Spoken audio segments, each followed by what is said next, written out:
एक बार की बात है। एक 10वीं कक्षा का छात्र था जो अपनी माँ से बहुत प्यार करता था। एक दिन उनके घर पर कोई नहीं था। उसकी माँ को चोट लगी और बाजू टूट गई। वो लड़का अपनी माँ को अस्पताल लेकर गया। वहाँ एक्सरे कराने के बाद डॉक्टर ने उन्हें अगले दिन प्लास्टर के लिए बुलाया और कहा कि खाली पेट रहें।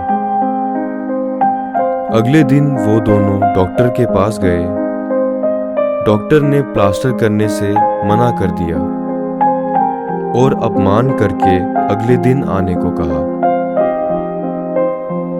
वो लड़का फिर अपनी माँ को लेकर अगले दिन गया। एक बार फिर डॉक्टर ने उनका अपमान किया और बिना प्लास्टर जाने को कहा। उसकी माँ इतनी भोली थी कि उसने 3 दिन से पेट खाली रखा हुआ था। इस लड़के से माँ की तकलीफ देखी नहीं गई और अपना आपा खो बैठा। पुलिस ने इस लड़के को अपनी कस्टडी में लिया और बहुत बेरहमी से पीटा।